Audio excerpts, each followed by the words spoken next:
Olá, amigos, amigas. Sou a professora Luciana Sávio e hoje vou falar sobre deficiência intelectual. Algumas sugestões e alguns encaminhamentos para você que tem alunos com deficiência intelectual, amigos, parentes, filhos, enfim.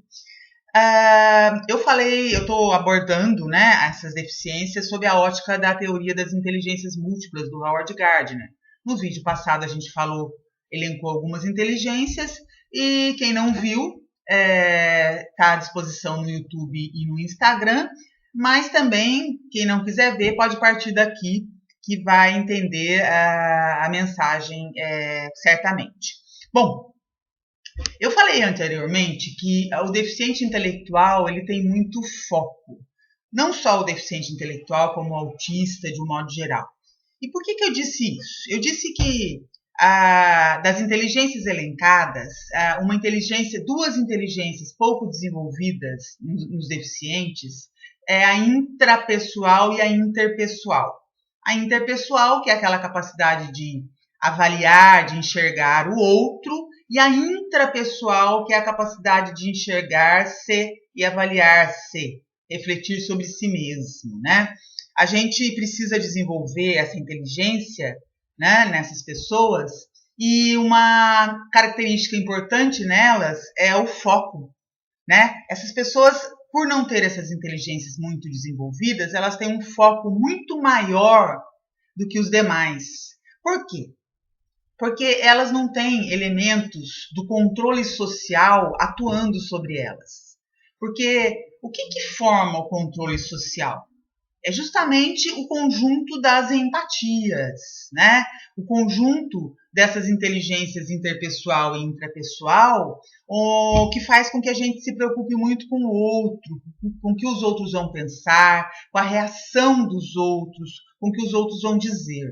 Então, nos deficientes, em alguns deficientes, né, de um modo geral, essas inteligências não são muito desenvolvidas. Então, eles conseguem focar as coisas, os elementos, as suas atividades, visando o seu próprio interesse, sem medir muito as consequências. Isso é bom por um lado, mas é claro que precisa ser trabalhado por um outro lado, porque isso pode torná-los um pouco ingênuos, né, sob o ponto de vista da sociedade, né, justamente por não avaliar as suas próprias atitudes. Então, a gente diz que muitas vezes uma pessoa com deficiência tem uma força muito grande, uma força física muito grande, muito desenvolvida. É justamente por isso, porque ela não mede a intensidade da força. Ela vai pegar uma coisa, ela vai pegar um bebê, uma criança frágil, ou se aproximar de um adulto com a mesma intensidade. Então, esse discernimento é importante ser desenvolvido, né? Porque, como a gente já falou, já que nós vivemos numa sociedade padronizada, é muito importante que a gente consiga, muitas vezes até, a gente compromete a nossa autenticidade. Quantas vezes a gente deixa de ser a gente mesmo por causa do outro? E isso, nessas pessoas, nem sempre é muito desenvolvido. E embora a gente deva apreciar essas qualidades, que são sim qualidades, a gente precisa trabalhá-las no sentido de que não hajam barreiras ou que não se apresentem barreiras muito intransponíveis, muito grandes na sociedade, para essa pessoa poder transitar pela sociedade com comportamentos, infelizmente, mais padronizados, né?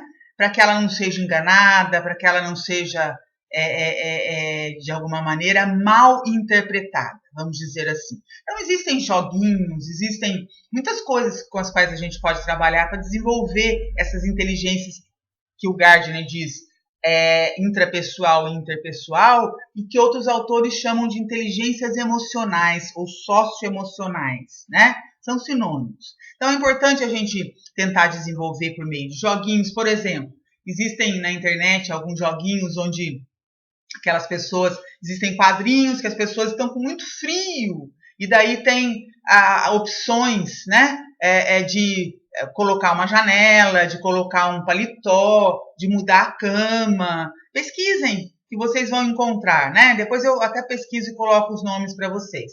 É claro que a gente está falando com um público que tem acesso à internet, né? E o ideal é que todas as pessoas tivessem ajuda de profissionais, fizessem um acompanhamento psicológico, fonoaudiólogo, né? E nem todas as pessoas, a gente sabe, os nossos alunos, nem todos conseguem isso. Então, é importante que a gente os ajude, né? Digamos, na conquistar essas habilidades, porque, como eu falei, gente, o controle social, ele pode ser muito cruel às vezes, mas ele está presente, né? E quem faz esse controle social? Somos nós. É por isso que nós temos também que rever as nossas atitudes em relação a essas inteligências. E não valorizar muito algumas inteligências em detrimento de outras. Por um exemplo, na escola, as inteligências mais valorizadas são a lógico-matemática, a linguística, a interpessoal. No entanto, a gente sabe que existem pessoas com inteligência espacial, por exemplo, muito desenvolvida, que são grandes pintores, né, que se expressam muito bem por meio de desenhos, né, e muitas vezes a própria aula de arte não consegue se colocar no currículo escolar, não consegue destacar esse aluno dentro da escola. Por mais que o professor tente, às vezes ele não consegue. Por quê? Porque na hora das avaliações, se ele tiver com 2 em matemática e 10 em arte, ele precisa melhorar. Ao contrário, se ele tiver com 10 em matemática, o professor de arte pode dar uma notinha para ele, porque o importante é a matemática. Isso a gente vê muito nas escolas, e isso é muito errado. A própria educação física, que consegue, às vezes, contemplar a inteligência físico-sinestésica, que a gente falou no vídeo anterior, que é aquela inteligência corporal, que muitas pessoas se destacam. Muitas pessoas com deficiência, diagnosticadas com deficiência intelectual devido à ausência ou ao a baixa inteligência lógico-matemática, dedutiva, né? A linguística, consegue ser um atleta brilhante, né? Consegue interpretar, dançar muito bem, inclusive decora coreografias, né? Que às vezes não consegue decorar, por exemplo, memorizar na gramática, porque aquele é o foco, aquela é a área de interesse. E nós não vamos conseguir mudar muito isso. Como eu falei, a gente precisa administrar as inteligências em nós mesmos e no outro. Então, nesse caso dos deficientes, a gente deve trabalhar sempre essa parte da inteligência emocional para que ele consiga entender melhor que existe esse controle social e que nós, de alguma forma, fazemos parte dele.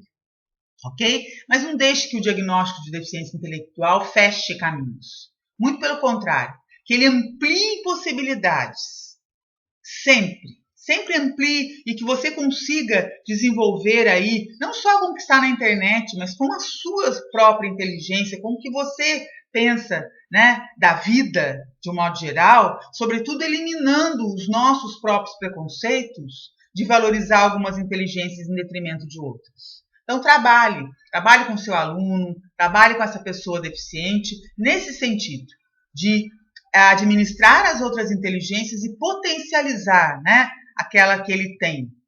E, é claro, focando na inteligência intra e interpessoal necessária, né, para que a gente consiga conviver melhor na sociedade. Ok? Eu espero ter ajudado, ter contribuído. E você também, profissional da área médica, que teve sucesso profissional pela via acadêmica, lembre-se, muita gente passa pela escola, não é o melhor aluno e também consegue empreender muito, ser muito feliz, é o que mais importa, ok? Muito obrigada a todos.